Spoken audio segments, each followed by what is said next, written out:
नमस्कार दोस्तों, मैं Gyanchand Devgati, publicity designer. Publicity designer means जो फिल्मों के पोस्टर बनाते हैं उनको पब्लिसिटी डिजाइनर बोलते हैं। तो जैसे मैंने विजय दीनानाथ चौहान फिल्म की थी, हमारे महमूद अली साहब जो प्रोड्यूसर थे, उनके उस प्रोजेक्ट में जो हमारी उनकी डील हुई थी हमारे पेमेंट को लेके, उस डील के अलावा उन्होंने मुझे 10,000 रुपये इनाम दिया था। उनको इतना पसंद आया। इतना पसंद आया था वो। Hello friends, welcome to filmy fun day, join films academy, the practical film school. मैं हूं आपका अपना वीरेंद्र राठौर और आप देख रहे हैं बॉलीवुड का Google, join films YouTube channel. फिल्में जब भी आप देखने जाते हैं, वेब सीरीज जब भी आप देखने की कोशिश करते हैं, उसके पहले आप उसका पोस्टर डिजाइन देखते हैं।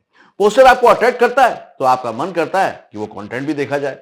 लेकिन ये पोस्टर क्यों बनते हैं, कैसे बनते हैं, उसके पीछे की सोच क्या होती है, ऑडियंस को कितना बताना होता है, कितना उसमें छुपाया जाता है, कितना उसमें सरप्राइज किया जाता है, कितना उसमें सस्पेंस रखा जाता है, ये सारी बातें बताने के लिए हमारी फिल्म इंडस्ट्री के बहुत ही बड़े पब्लिसिटी डिजाइनर जो कि पोस्टर डिजाइन करते हैं मेरे साथ हैं। Gyan ji, welcome to join films. Okay, तो ये एक नया प्रोफेशन है जो मैं आपके साथ शेयर कर रहा हूं, लेकिन ये बहुत ही अच्छा वीडियो होने वाला है सभी के लिए, भले आप एक्टर हैं, राइटर हैं, डायरेक्टर हैं, फिल्म मेकर हैं। आपके लिए जानना जरूरी है कि पोस्टर होना बहुत जरूरी है, क्योंकि अगर पोस्टर नहीं अच्छा लगा तो फिल्म देखने कोई जाएगा ही नहीं। तो ए एबंडेंस तो ऐसी फिल्म थी जिसने कि ट्रेंड सेट किया, और नीरज पांडे होगा, बिल्कुल ग्रेट बिल्कुल डायरेक्टर बिल्कुल नीरज बिल्कुल, पांडे होगा। मतलब नीरज पांडे साहब की पहली फिल्म थी। और मैंने जब पब्लिसिटी डिजाइनिंग शुरुआत किया था तो मेरे पास वो फिल्म, मेरे एक दोस्त थे रवि कछवा जो फोटोग्राफर थे उस फिल्म के, वो लेके आए थे मेरे तो पास। आपकी भी पहली फिल्म थी? हाँ, मेरी भी एज ए पब्लिसिटी डिजाइन मेरी पहली फिल्म थी। उसके पहले मैं शेमारू का एक डिजाइनिंग स्टूडियो था दादर में, वहाँ पे मैं काम करता था। शेमारू का वहाँ होता था, मतलब ऑल इंडिया में जितने भी वीडियो हाउस थे, एंटरटेनमेंट हाउस, उनका सबका डिजाइनिंग वहाँ से होता था। चाहे वो प्रिया हो, चाहे TNT हो, राज हो, ईगल हो, सबका काम वहीं से होता था, वीडियो पैलेस। तो वहाँ से जब मैंने दादर से मैंने जो छोड़ा, तो फिर उसके बाद मैंने ज्वाइन किया था world wide record mister Ratnakar Kumar ji के पास से। वहाँ पे काफ़ी अच्छा काम हो रहा था। फिर वहाँ से जब मैंने छोड़ा DVD और VCD का दौर, तो मैंने शुरुआत किया, तो मैंने T सीरीज का काम पकड़ा मैंने। और T सीरीज का काम करते करते मुझे काफ़ी लोग टच में आए उस समय, जिसमें से रवि कछवा जी जो थे, वो मेरे पास ये फिल्म लेके आए थे अवेयरनेस डे। तो उसका शुरुआत किया हमने, अच्छा काम हुआ, उसमें कई लोग इन्वॉल्व थे, मैं भी था उसमें।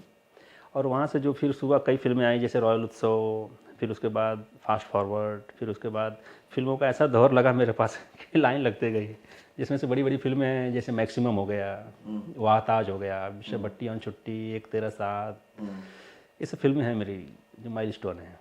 और उसके अलावा तो अभी बहुत सारी फिल्में चल रही हैं। कई बार ये भी समझा जाता है, कई बार प्रोड्यूसर्स को लगता है कि ना ज्ञान जी पोस्टर बनाएंगे ना तो बड़ा लकी रहेगा, ये एक फैक्टर रहता है। क्या लोग सोचते हैं साहब? नहीं, ये तो मैं नहीं बोल सकता, हो सकता है वो सोच रहे हो, लेकिन मैं ये नहीं बोल सकता हूँ क्योंकि लक तो भाई सबका काम अपना अपना करता है। मैं नहीं बोल सकता हूँ, लेकिन ये है कि डिजाइनिंग एक ऐसा प्रोफेशन है जिसमें बहुत दिल से काम करना पड़ता है। हाँ, मतलब पूरी फिल्म जो है, आपकी पूरी फिल्म की जो स्टोरी है, पूरे पोस्टर पे उतारना पड़ता है कॉन्सेप्ट, कि देख के समझ जाएं कि हाँ यार, ये फिल्म में ये कॉन्सेप्ट दिख रहा है हमको। देखिए, एक डायरेक्टर का, राइटर का तो एक कन्विक्शन होता है अपनी कहानी के लिए, इमोशनल अटैचमेंट होता है, लेकिन आपके पास तो चीज बनने के बाद आती है जी।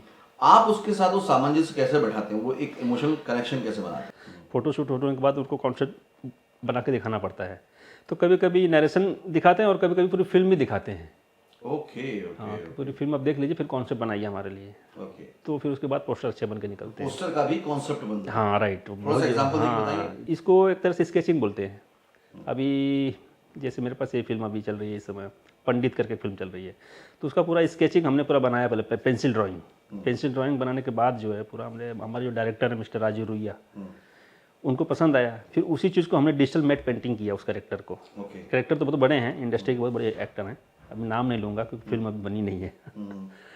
तो स्केच पसंद आता है, फिर उसके बाद उसको मैट पेंटिंग करते हैं। मैट पेंटिंग अगर नहीं करते हैं तो हम उसी स्केच को हम लोग फोटोशूट कर लेते हैं जिस कॉन्सेप्ट को। ओके, मतलब फोटोशूट से पहले इतना काम हो जाता है? हाँ, इतना काम। ये भी मुझे ऐसा लग रहा है जैसे पूरा एक फिल्म प्रोडक्शन है, मतलब पहले कॉन्सेप्ट है कि नरेशन सुनो या फिल्म देखो, फिर उसका एक कॉन्सेप्ट डिजाइन करो, मतलब पूरा पूरा स्क्रीन प्ले बनाओ, राइट, और फिर वो एक फिल्म की तरह बाहर निकल जी जी, बिल्कुल सही, तो बिल्कुल फोटोशूट भी बाद में होगा? हाँ, फोटोशूट में भी काफ़ी क्वालिटी वाले लोगों को पकड़ना पड़ता है, जैसे अच्छे अच्छे फोटोग्राफर्स हैं। अविनाश गोवारिकर जो आशुतोष गोवारिकर जी के भाई हैं, एक अच्छी फिल्म का शूट किया, अभी 10 दिन हुआ मुझे, उर्वशी रौतेला का शूट किया हमने, काफ़ी अच्छा रहा शूट। उसी तरह से मैंने जो मेरे जो फोटोग्राफर हैं, एक महेंद्र सोनी करके हैं, एक राजेश सिन्हा करके हैं, एक अपने मुन्ना भाई हैं, इन लोगों के साथ मैंने काफ़ी काम किया है और अच्छे फोटोग्राफर। कितने साल का एक्सपीरियंस हो गया आपको? 2007 से मैंने एज ए पब्लिसिटी डिजाइनर काम चालू किया, जब अवेयरनेस डे मेरी पहली फिल्म थी, 2007 में आई थी। तब से मैंने चालू किया और अभी तक चल ही रहा है। और अब 13 साल अब तो आपको हाँ, independently होगा, 13-14 साल। और उसके पहले तो मैं शेमारू और TCS का काम कर ही रहा था, वो वर्ल्ड वाइड रिकॉर्ड का काम कर ही रहा था। हाँ, तो मैं समझ लीजिए मैं 2002 से इस फील्ड में इन्वॉल्व हूँ पूरा अच्छी तरह से। तो ज्ञान जी, जब कोई नॉर्मल ग्राफिक का काम करता है, फोटोशॉप पे करता है, बाकी इच्छा तो उसकी भी होती है कि वो बड़े बड़े पोस्टर्स बनाए, Right, डिजाइन बनाए। अगर वो इस फील्ड में आना चाहें, पब्लिसिटी डिजाइनर बनना चाहें, तो वो कैसे बन सकते हैं, उसका प्रोसीजर कैसे होता है? सर प्रोसीजर देखो, फोटोशॉप तो कई चीज़ों में यूज होता है। जैसे कोई वेडिंग का एल्बम बनाता है उसके लिए भी यूज होता है, कोई कमर्शियल पैकेजिंग करता है, कमर्शियल डिजाइनिंग करता है, उसमें भी यूज होता है। तो सारे टूल्स वही होते हैं, लेकिन आपका जो आर्टिस्टिक माइंड होता है, जो सेंस है। हाँ सेंस है, उसको उसमें फिल्म लाइन में निकालना पड़ता है कि मतलब इससे कलर कॉम्बिनेशन कैसा होना चाहिए, इसका बैकग्राउंड कैसा होना चाहिए, इसका लेआउटिंग कैसा होना चाहिए, वो बहुत मायने रखता है फिल्म लाइन में। मतलब जैसे एक डायरेक्टर का सेंस होता है, एक राइटर का सेंस होता है, डीओपी का सेंस होता है, वैसे ही पब्लिसिटी डिजाइन का भी राइट एक राइट सेंस होता है कि वो पूरे के पूरे प्रोजेक्ट को हाँ, लेके सिर्फ फोटोशॉप ही करता है। आपको कुछ काम अपने दिमाग से भी लगाने पड़ते हैं कि लाइटिंग का अगर फोटो शूट है तो सोर्स कैसा होना चाहिए, शेड कैसा होना चाहिए। तो ओवरऑल नॉलेज। हाँ, वो बहुत ज़रूरी है, आपका कैमरा का और लाइटिंग का नॉलेज होना बहुत ज़रूरी है, प्लस कलर कॉम्बिनेशन का नॉलेज होना बहुत ज़रूरी है। ओके। इसमें हमारे बहुत सारे हमारे आर्टिस्ट हैं जो कैलीग्राफी आर्टिस्ट हैं, हाँ। जो हम उनसे कैलीग्राफी हम उनसे करवाते हैं। जैसे मराठी फिल्म हो गई, तो मराठी फिल्म का कैलीग्राफी पूरे हिंदुस्तान में सबसे डिफरेंट होता है, उनकी कैलीग्राफी ही सब कुछ बोलती है पूरी फिल्म के मामले में। तो जैसे मैंने विजय दीनानाथ चौहान फिल्म की थी, हमारे महमूद अली साहब जो प्रोड्यूसर थे, उनके उस प्रोजेक्ट में जो हमारी उनकी डील हुई थी हमारे पेमेंट को लेके, उस डील के अलावा उन्होंने मुझे 10,000 रुपये इनाम दिया था।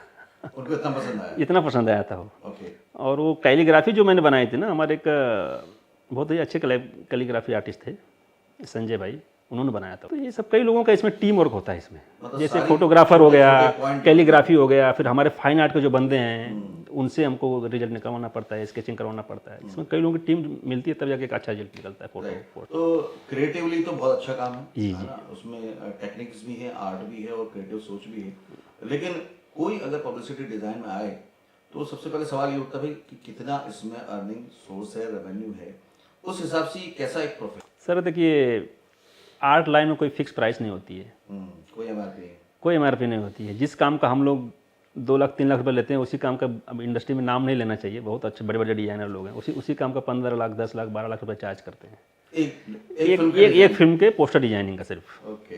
फोटोशूट का अलग हो गया। मतलब जैसे जैसे आप अपना सेंस डेवलप करेंगे, क्रिएटिवली इन्वॉल्व होंगे प्रोजेक्ट के साथ, वैसे वैसे आपकी जो वैल्यू है वो मैंने जो ग्रोथ किया है मेरी लाइफ में, वो कुछ मेरे खास दोस्त हैं जो जिसमें से प्रोडक्शन कंट्रोलर हो गए, प्रोडक्शन हेड हो गए, प्रोड्यूसर्स हो गए, डायरेक्टर हो गए, और बहुत अच्छा सपोर्ट किया PRO ग्रुप ने मुझे। Okay okay okay. जिसमें मैं सबसे बड़ा नाम लूँगा, हमारे वसीम सिद्दीकी भाई हैं। उन्होंने मुझे स्टार्टिंग से डे 1 से तो वो रेफरेंसेस पे काम करते हैं। मतलब वो लोग पहले क्या होता है, जब फिल्म चालू होती है ना तो सबसे पहले PRO इन्वॉल्व होते हैं।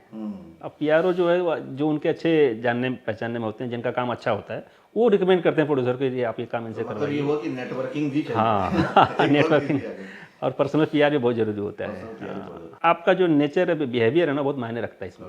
आपका काम अच्छा है बहुत, लेकिन आपका नेचर अच्छा नहीं है, बिहेवियर अच्छा नहीं है, तो भी आप तरक्की नहीं कर पाओगे। थैंक यू ज्ञानी, thanks a lot. Thank you भाई। I will join